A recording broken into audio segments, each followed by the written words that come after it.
Good morning and welcome to today's Fridays with Vistage webinar. Before we begin, I'd like to go over some items to help you participate in today's webinar. If you are experiencing technical difficulties joining the webinar session, please dial GoToWebinar support at 888-259-8414. During the presentation, all participants will be in listen-only mode.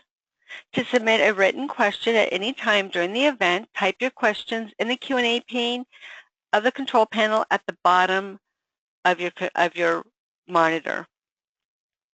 I would now like to introduce the moderator for today's webinar, Dave Nelson. Hi, Vistage members and guests. Welcome to the Fridays with Vistage webinar. I'm Dave Nelson, a 14-year Vistage member, CE676 out of Pittsburgh, and today your Fridays with Vistage webinar host. Our topic is culture by design, not default.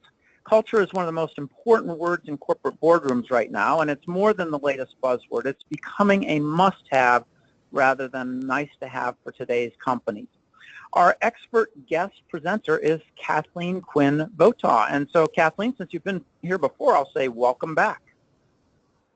Thank you, Dave. It's a pleasure. Let me give just a quick introduction for those who have not met you before. Vistage member Kathleen Quinn Votaw is CEO of Talent Trust, which is revolutionizing how companies find, keep, and grow the best people. After nearly 2 decades of earning accolades in the staffing industry, Kathleen determined that traditional models don't always serve the best interests of clients. She vowed to disrupt the stagnant recruiting industry. In 2003, Kathleen launched Talent Trust to act as a strategic partner in helping companies solve the people puzzle. There's a lot that we could talk about, but Kathleen's passion for growth allows her to connect business leaders with the right people and ideas to drive their growth faster. Kathleen, let's jump in. We've got a lot of great content. Let's talk about culture by design, not default.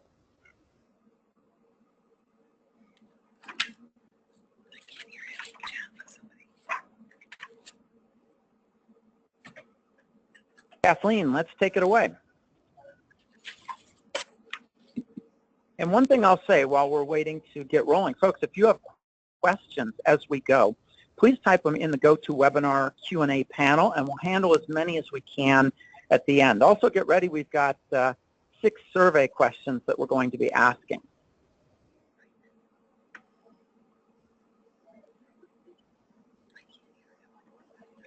All right, let's get started with yes or no on the survey. Culture is important at my firm. Please select one of the following, yes or no. We're going to give you about 10 to 15 seconds, and then we'll go on to the next question. 10 to 15 seconds. Yes or no, how important is at your firm? All right, looks like we got the majority of responses there. Let's queue up the next quick poll question. The next question, culture is one of the top 5 things that makes my firm valuable. How do you feel about that one? Yes or no on that question? Again, we'll give you about 10 to 15 seconds. Culture is one of the top 5 things that makes my firm valuable.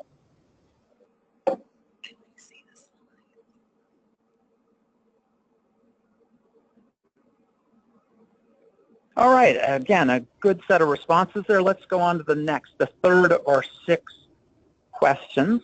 Third question, culture influences productivity, creativity, profitability, firm value, and growth rate. What do you think? Is that a yes or no for you? About 10 seconds here.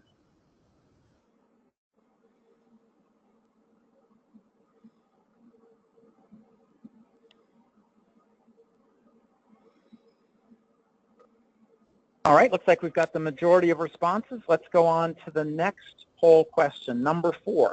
So get ready with your yes or no. Our culture is exactly where it needs to be.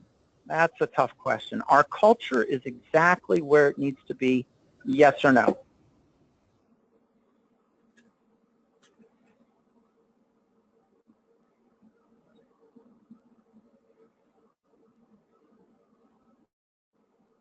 Looks like we got most of the answers. Let's go on to the next poll question. Number 5. Improving our culture will improve the value of my company.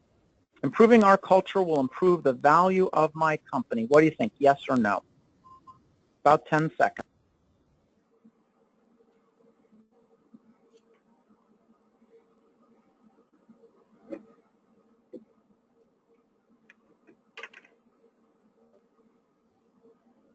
All right, looks like we've got the majority of the responses in. Let's go to the next question, and I guess it's time for real honesty on this one. Yes or no? Our culture is in trouble. About 10 seconds. Our culture is in trouble. What do you think? Yes or no on that one?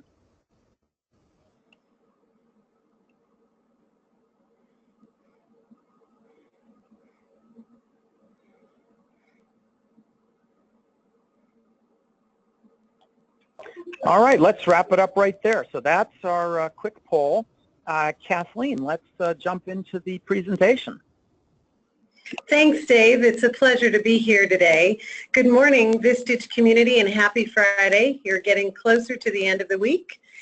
Culture has quickly become a must-have, and today we're going to talk about culture by design, not by default. And this particular webinar is designed to ensure that you're purposeful about building a culture in your organization, not just letting it happen to you. Now, I'm going to go off screen for the rest of this webinar, so I didn't just fall off. I purposefully shut off my webcam and have you focus on the content of this discussion today. So bear with me as I go off screen.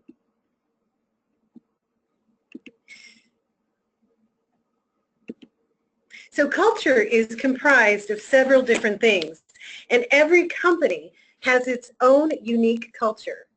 It is the character and personality of your organization. It's what makes your organization unique and different. Culture is the sum of your values, your traditions, your beliefs, your behaviors, your attitudes, and your interactions with each other. Building a strong culture is not an easy task. It is, though, one of the most important jobs that you can do as a business leader in your organizations. Culture can be built, but it has to be, you have to follow a very predictable process.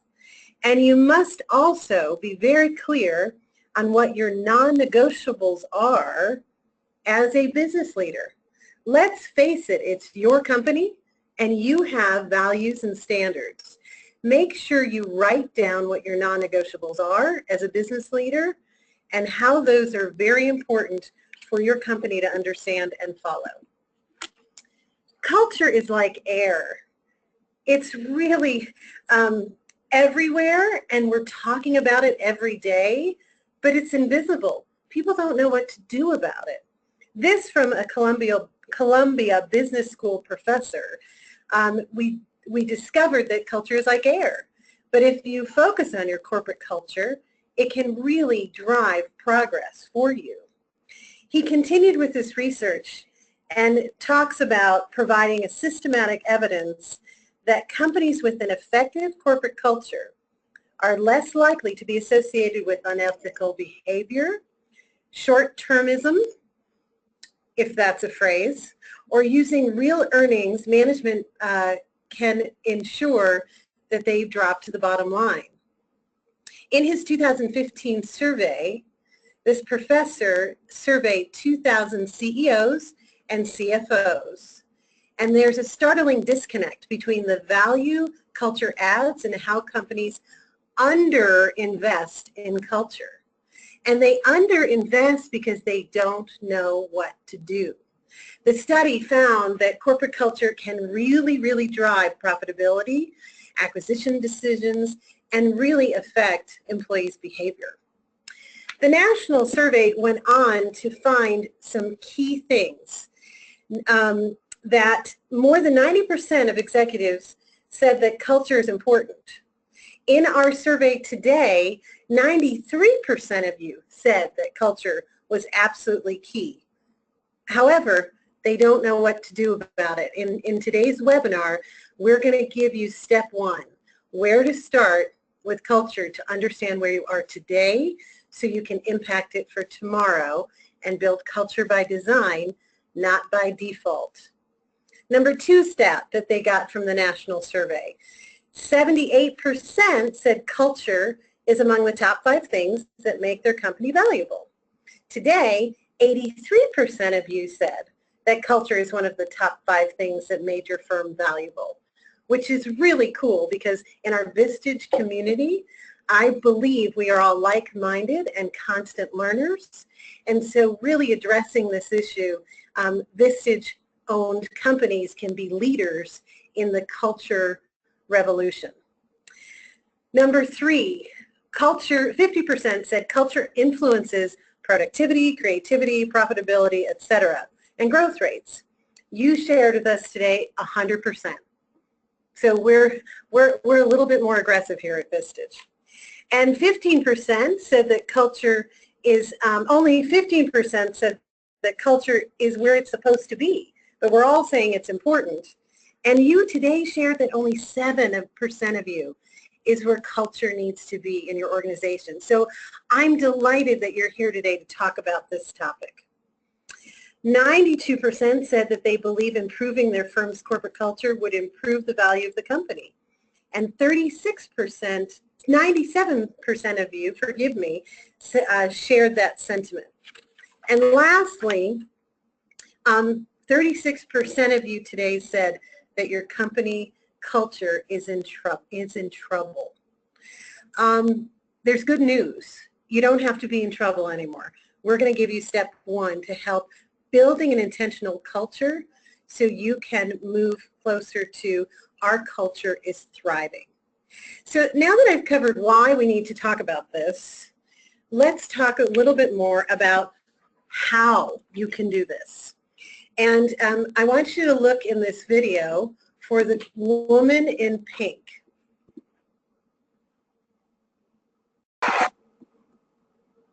Did you happen to see the woman in the pink? That's me, in case you're wondering. It's a great color, wouldn't you say? So we're going to talk about step number one, becoming a simply irresistible company. Burson is a division of Deloitte, and they have done extensive research on what it takes to becoming a simply irresistible organization and employer. They have identified 5 key areas to focus on. The first one is meaningful work. Jobs must give people enough autonomy to be creative and enough time to perform well. In today's economy, nearly every business drives value through service. This means people are the product, so business should try to design jobs that gives people autonomy, mastery, and purpose. So meaningful work is really key. Number 2, Burson suggests that great management is absolutely essential. Management is one of the most important parts of an organization, and companies have to support and develop great leadership. And the number one reason people leave companies is because they quit bad bosses. So focusing on great management is a key takeaway from our discussion today. If you have a personal action summary in front of you, I suggest you write it down. Then thirdly, the fantastic environment. Companies that have ping pong tables, free food, and flexible vacation time show that they care, and these unique benefits can be wonderful to attract the people you want to work in your organization. Growth opportunities, among the many reasons people leave companies is they don't have an opportunity to grow and expand their career. Deloitte clearly shows that organizations need to invest more in training. Training is a key thing for career development. And finally, trust in leadership. While most businesses expect people to work hard, CEOs now realize that it's the soul of the business that inspires people to contribute. I'm sure as Vistage members, we've all seen the work done by Simon Sinek. People want to know your why. We want people to come to us who are already capable and competent, and we want to inspire them to accomplish our mission. This is all part of being a great culture. So ask yourself these questions. How well do you do in these areas? What do your employees think about it? And how can you strengthen in these areas to differentiate yourself? So that was number one. Number two, we're going to focus on, excuse me, I need to move the slide forward. A little technical difficulty here. We're going to focus on growth mindset. So I have a great friend in the Vistage community. She's a speaker, and many of you might have seen her. And her name is Eve Granatsky. And she is a super smart psychologist who focuses on mindset. Mindset is a specific set of beliefs around your own and others' skills and abilities that shapes how you perceive and understand and react to pretty much everything. Mindset is just one of many factors that affect what we think and how we act, but it's a major factor. And we've demonstrated for you here growth mindset versus fixed mindset. And so I want to give you a couple of examples of what growth mindset versus fixed mindset might look like. So in a fixed mindset, you believe you're naturally good at something or you're not. You are who you are, and it's never going to change. Now, a growth mindset, you believe you can do about anything through learning and practice, and you're going to go for it. See the difference? Here's another example. Fixed mindset, you need to be right and show that you're smart. And you want to make sure, you don't want to be challenged, and you find a lot of comfort in the status quo. Now, a growth mindset, conversely, is you prepare and make the effort, you're creative and continually seek improvement. And even if somebody says you didn't do a really good job, you take it as a learning experience. And a final example, fixed mindset. You let your failures define you, and success is all about the outcomes. A growth mindset is failures are merely setbacks, and success is based on what you learn and you keep forging forward. With Eve, we have designed at Talent Trust a system of hiring for the right mindset for your company. Now, I caution you, if you start hiring for growth mindset, but you're a fixed mindset culture, it could be disastrous. So step number one is culture by design. Know whether you're a growth mindset culture or a fixed mindset culture.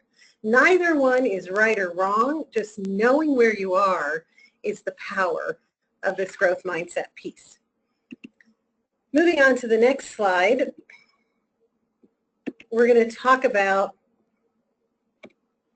understanding and boosting engagement. Remember, it's an employee's market, and employees want much more than a job. They want to be part of a rewarding, engaging, and purposeful culture. That's why we're talking about culture by design, not default. And they want to be rewarded, engaged, and contribute in a meaningful way. In fact, a startling statistic is that 76% of your employees right now are either open to or actively engaged in a conversation for another job. So let me restate that. 76% of your employees currently in your organizations are either open to or actively seeking other employment. Startling statistic. That's why we have to take a look at our cultures. So step number one.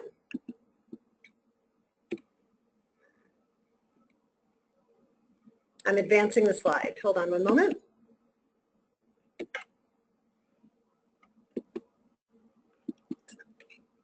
Hold for technical difficulties. My apologies. We'll get there. Take your time. No worries. No worries. So the first step is making sure that we have tools that enable you to define where your survey is. So the first tool that I want to introduce to you is the Gallup 12. Perhaps some of you have seen this survey before. There are 12 questions that Gallup has tested with thousands and thousands of people to find the right questions and the exact wording and the wording is important, that provide the highest correlation to business results that people need to regularly measure. And it drives profitability, productivity, turnover, and safety. So this Gallup 12 you can do internally, and it's step number 1, and it's one tool for you to understand where is your culture today and how can you build from there, right? One of my favorite questions on this, and I just heard many of you think, oh, this is Unga Bunga, this is, you know, some of these questions are a little touchy-feely. Well, number 10 is a key question. I have a good friend at work. And some of you, again, might think it's a little bit soft. But let me tell you why it's important. It's about creating positive networks in your organization that drive innovation, growth, and profits. Google GM 2020. So Google GM 2020, if you want to write that down. They will provide you with more insights on creating positive networks. If somebody's not in a positive network, it's more likely that they will not be able to grow with the company because they don't have a team of people or a cohort, if you will, in order to drive where they want to go. Now, option number 2, again, you don't do all of these, you pick one of these 3 I'm going to show you. The first one I showed you, Gallup 12. The next option I'm showing you is the Net Promoter Score. Net Promoter Score was developed by Harvard Business Review. And again, sometimes 12 questions are just way too much. In this day and age where we're bombarded by surveys, maybe one question is better. Harvard Business School has determined that this Net Promoter Score is the right question to ask for your customer satisfaction. Well, we suggest that you turn it internally to your internal customers, your employees. So the Net Promoter Score, when you turn it internally, is how likely, on a scale of 0 to 10, are you to recommend employment at our company to a peer or friend.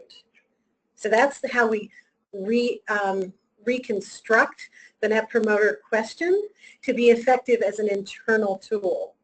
Now, the Net Promoter Score is very interesting. I want to point out something to you all if you're not using it. Notice that only 9s and 10s are promoters. And promoters are people who are raving fans. They will go out and actively tell people, your company's awesome, I love what we do here, everything's fantastic, I love the boss, etc. They will pull people in and actively talk about your culture. Passives are people who really are indifferent.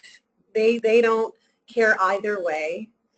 And detractors will actively have a negative conversation about your organization that will go something like, the CEO doesn't know what he's doing, my boss is a jerk, I sit next to a coworker that doesn't give a darn, I'm going to go find a better culture.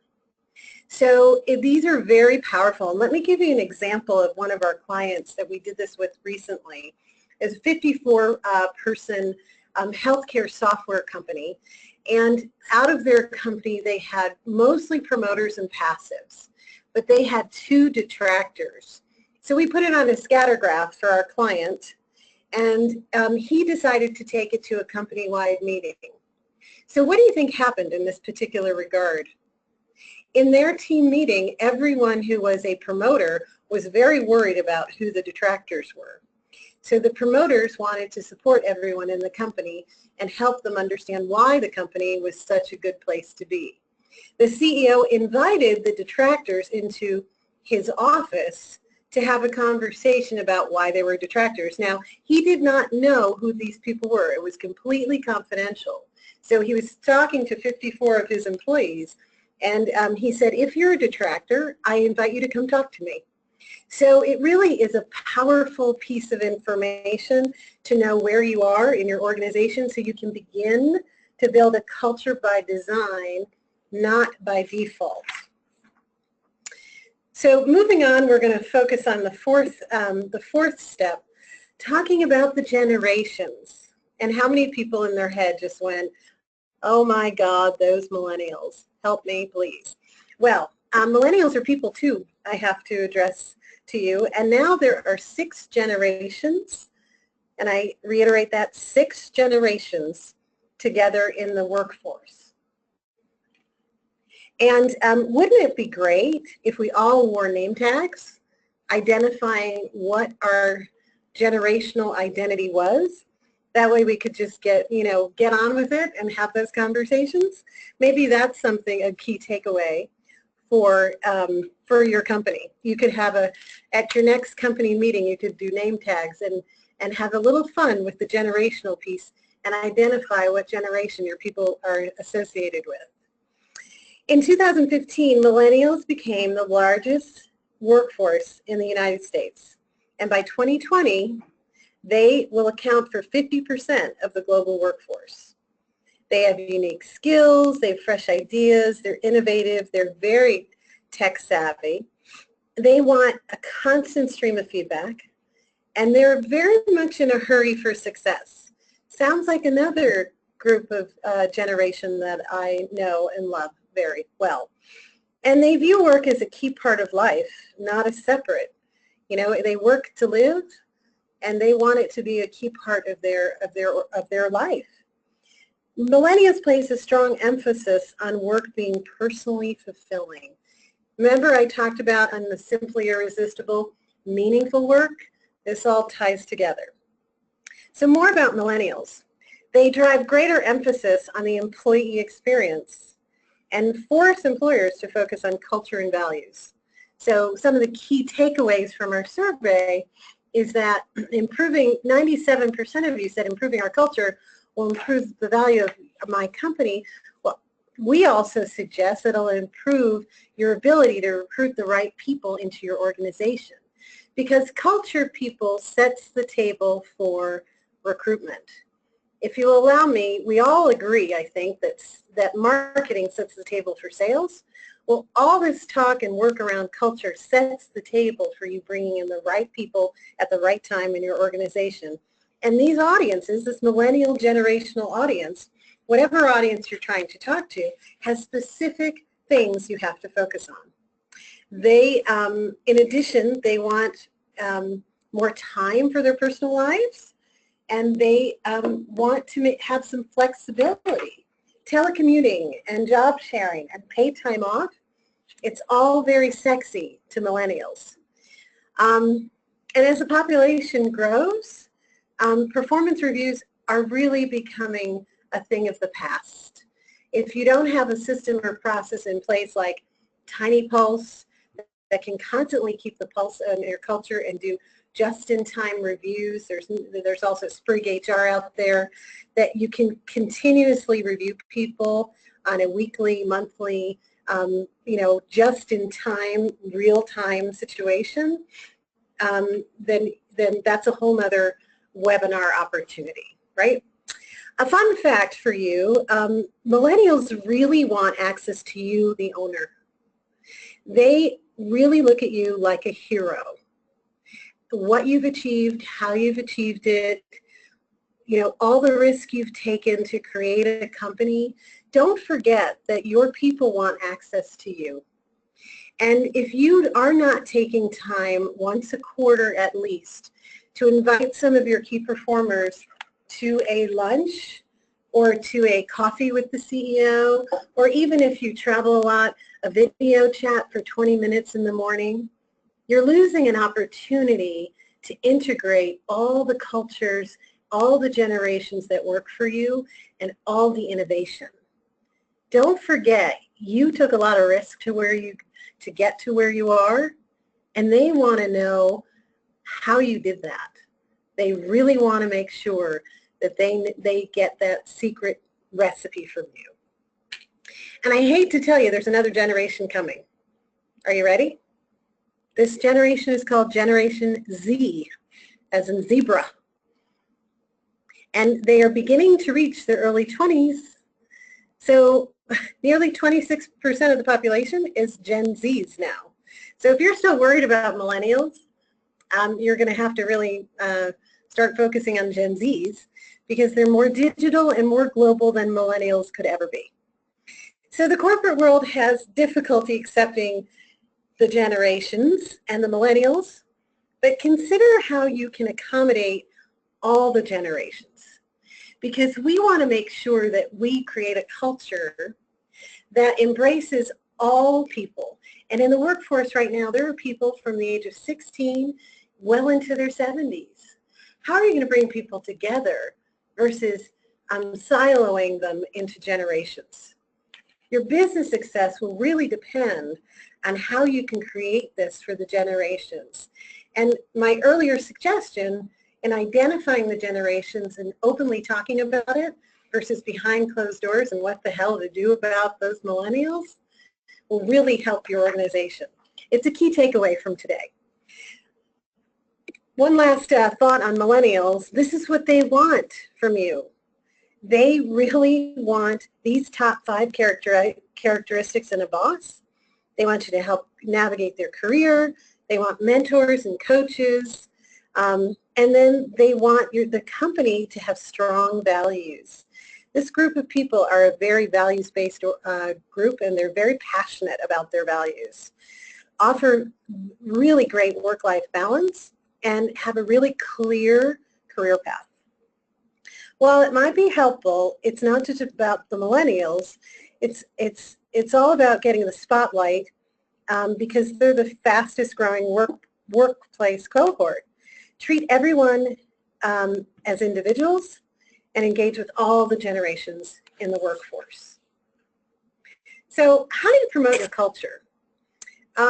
Here's some key things to take away from today. Develop your employee value proposition and messaging to reflect your culture. Who are you in the marketplace, right? I've just outlined 4 key areas that you can work on and given you 2 really great tools that you can start using as a takeaway today in the Gallup 12 and the Net Promoter Score.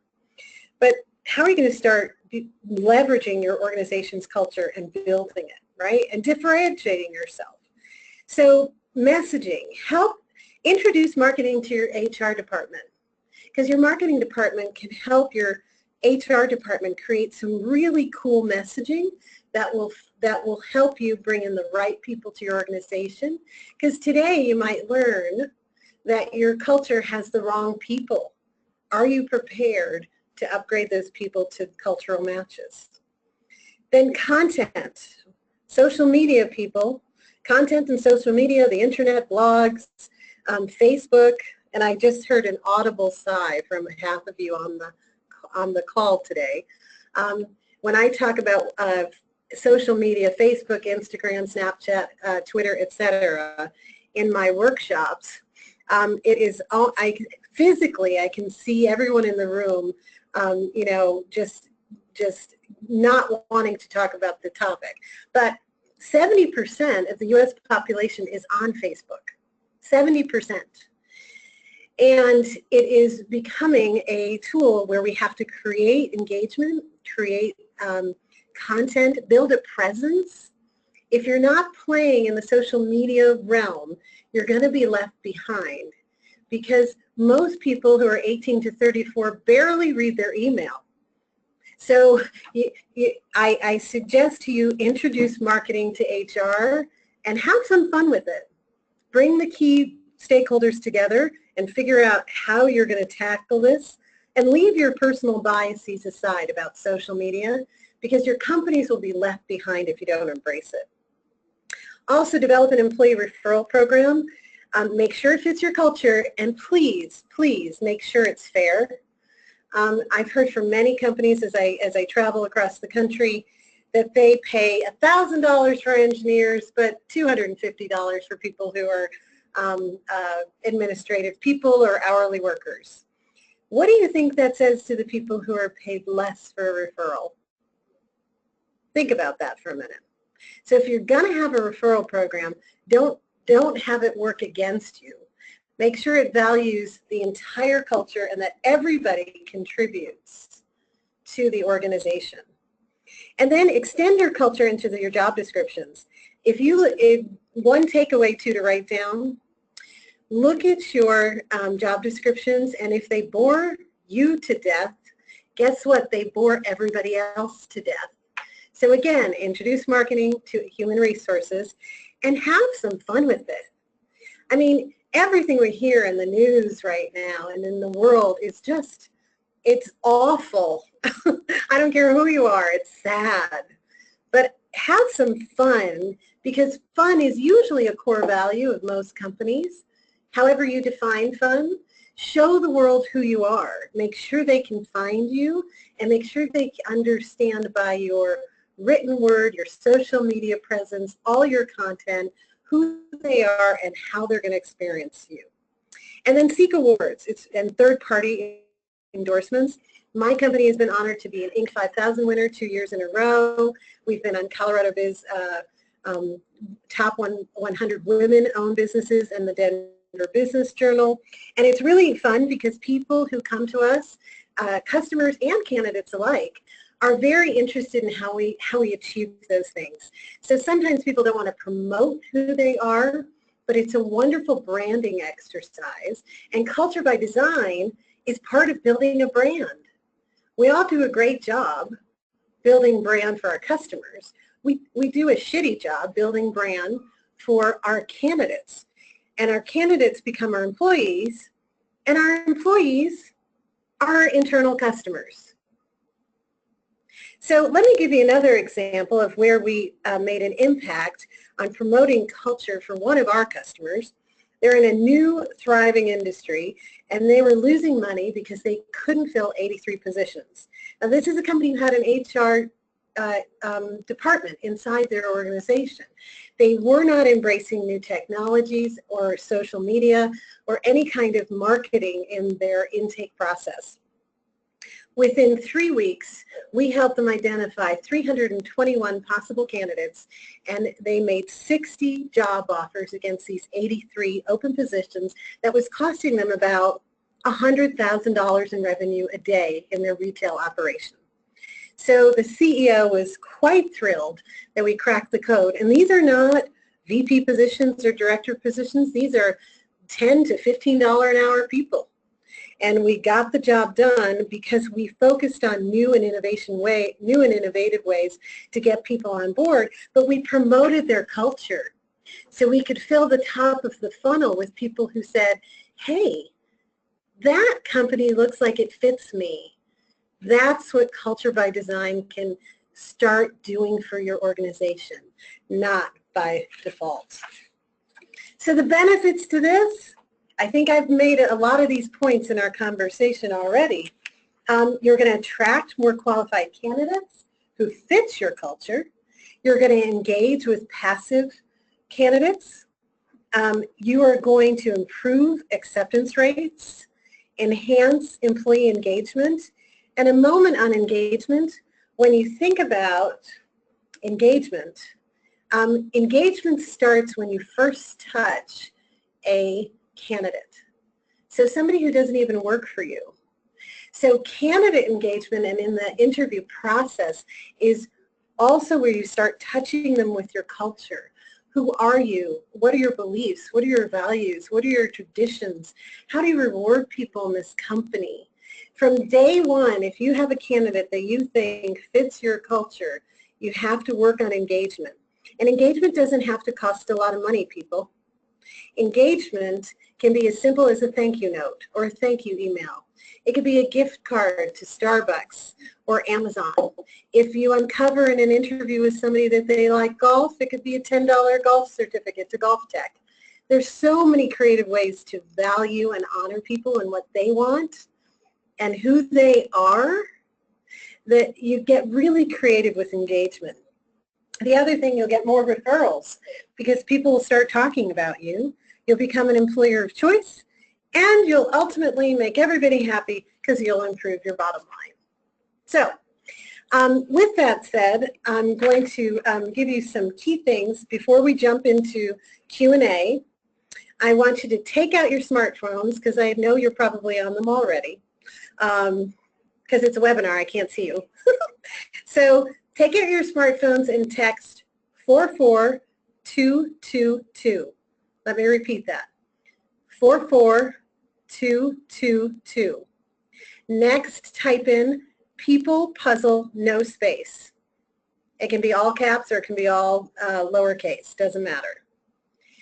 And we will send you the deck from this conversation today so you have it with you and you can review it with people in your organization. Step number 1, among many other takeaways I gave you from today, bring the people in your organization together to talk about this. Culture doesn't happen in solitude.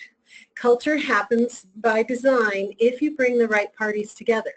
So people from human resources, people from marketing, people from the executive team, and oh, guess what? Those god-darn millennials and Gen Zers, bring them into the conversation too. And bring in the boomers and the silent generation, because they want to be embraced differently than you're embracing them now, I would imagine. So we want to give you resources, tools, tips, and ongoing information to address this issue. You also can invite your Vistage chair to invite us in as a speaker, because we have a 3.5-hour workshop on culture by design, not default. And we also have a workshop on recruitment as a sales process. So if you ask your Vistage chair, they can try to get us scheduled for 2017, but we're booking now into 2018, so you'll have to talk to your chair about that. The second thing you can do is go to our website, which is talenttrust.com, download our hiring guide. It's free for you. Request a book. Our book, Solve the People Puzzle, that I authored about a year ago, is also free to you if you'd like to request it. You're free to also schedule a consultation or connect with me via email or via social media. So I'm going to toss it back to Dave for questions and answers. It's been wonderful to be with you this morning. My apologies for any technical glitches that we might have experienced. It was all me. It was not Vistage. I take full responsibility for it. But, you know, sometimes technology is enabling and frustrating. So, Dave, back to you. Kathleen, I'll share in the responsibility of that too. So apologies for any technical glitches that folks experienced. By the way, if you have a question at this point, please go to the GoToWebinar control panel and click where it says questions and type your question to us live. And you'll also notice right below that is a drop down for handouts where you can grab the PDF of this deck. So Kathleen, I want to go to a question. We're coming up on another webinar on Friday, June 9th, where we're going to talk about, is your mission statement dying on the wall? So to that, I want to ask you to address at this point, what role should the mission, vision, and core values play in a company's culture? How do they become more than just words on the wall or website? So you get the first words on this, and then we'll loop back around with a future webinar. Great. Well, Kurt Kaufman wrote a book called First Break All the Rules, and in that book he talks about big C and little c. And Dave, what you're talking about is big C. The vision, mission, values that are written on the wall and hanging in most people's lobbies is what is put together by the executive team, leadership team, and it's very important and it's very valuable. However, what is the real culture is the little c. And as I talked about in the webinar, you have to extract the little c, the actual culture that's being created by your employees, to know what your culture really is. So if leadership teams lock themselves in a conference room and come up with culture without their key people, they will not get culture right.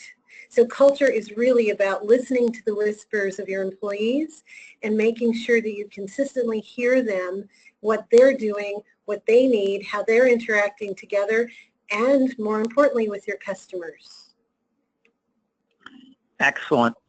Feel free to enter your questions live. We've got one that came in regarding diversity and cultures. So how do you convince leadership that diverse cultures are imperative and beneficial? And I would ask you to think about diversity broadly, gender, ethnicity, age, or maybe even diversity of background, industry versus non-industry. So what are your thoughts on building the case for diverse cultures?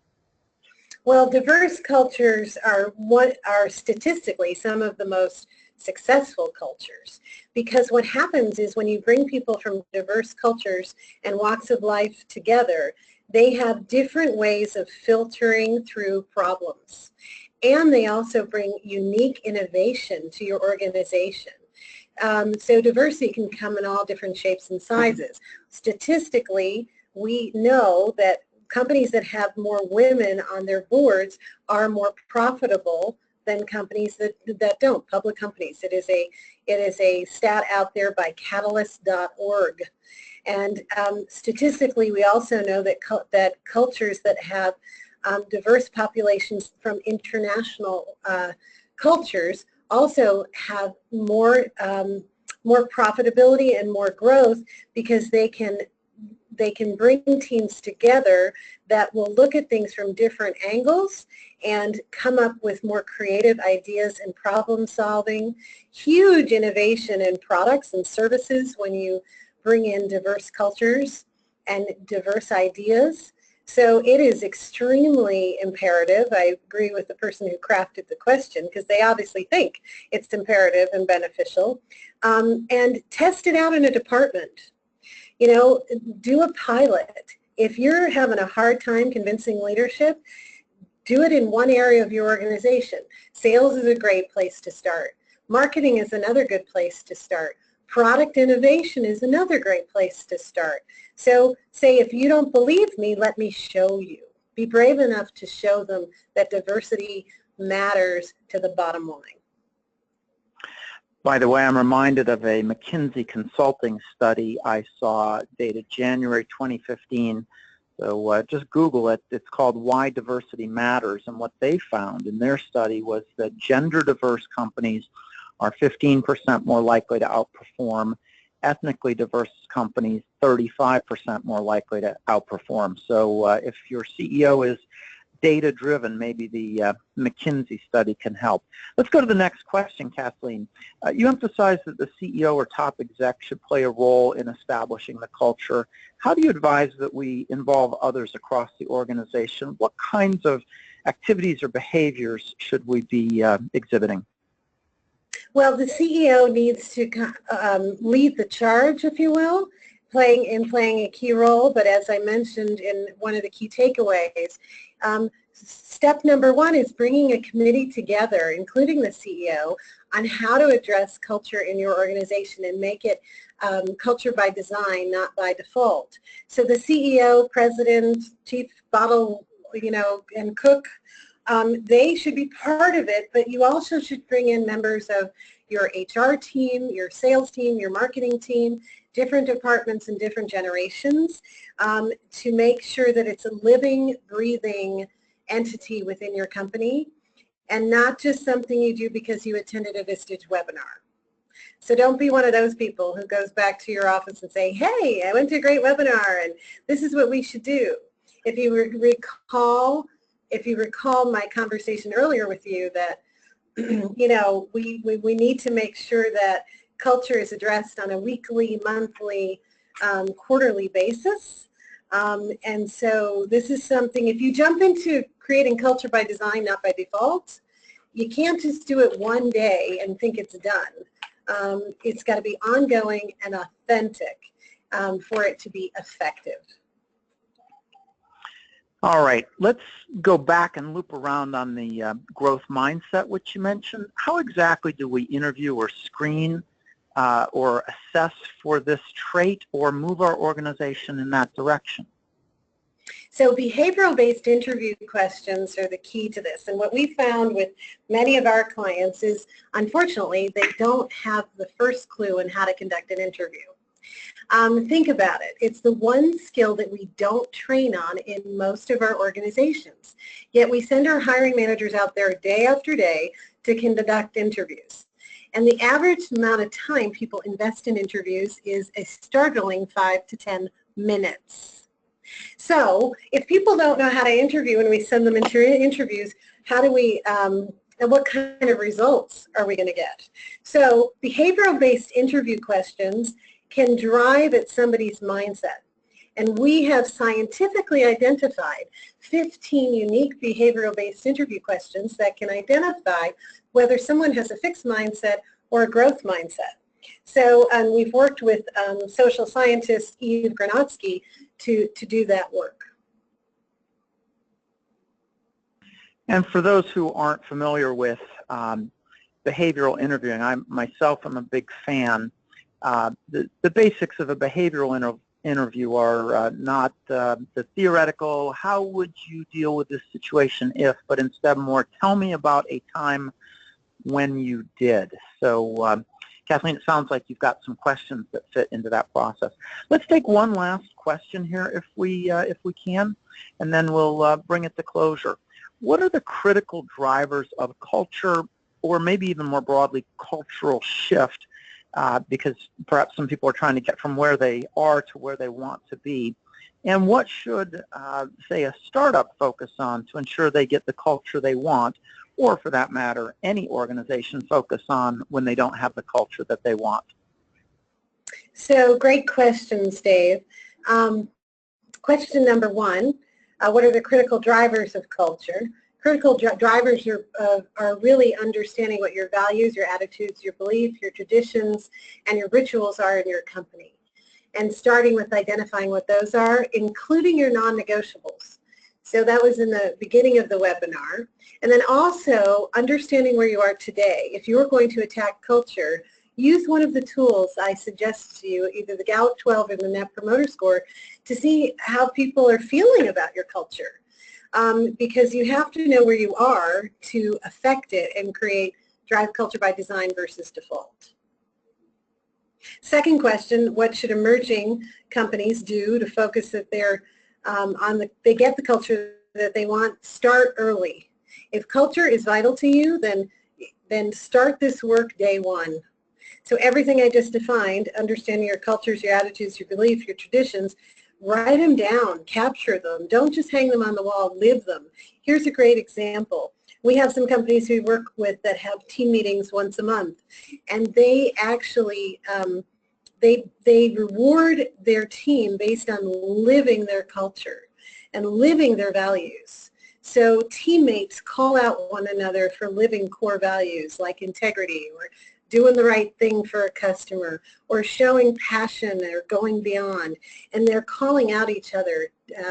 Usually we have to shut down the value focus and the conversation, but it's really actually very, very nice to do that. There's also a tool called Tiny Pulse, and they have a section on Tiny Pulse that's called Cheers for Peers, which is a great way to capture some of the values and beliefs and what people are honoring, and starting out of the gate so you can really live those values. All right. Well, with that, Kathleen, why don't we bring it to closure? Thank you so much for joining us today to talk about culture by design rather than default. Thank you, Dave. It was a pleasure to be with you, and enjoy your weekend. All right. Hey, folks, we've got two great webinars coming up. The first one is in 2 weeks from now. It'll be Friday, June 2nd at the normal time. That's 10 a.m. Pacific, 1 p.m. Eastern Time. And the topic is engaging your team for operational excellence. And our expert speaker is Brian Devo. And then 1 week after that, we'll have on Friday, June 9th at 10 a.m. Pacific, 1 p.m. Eastern, is your mission statement dying on the wall? And so we'll build on what Kathleen talked about today. Jackie Dryden will be our expert guest that day. So on behalf of Kathleen Quinn Vota and the entire team at Vistage Worldwide, thank you very much for joining us today. I'm Dave Nelson, and we hope to see you again on the next webinar. Have a great weekend, everybody. Thank you.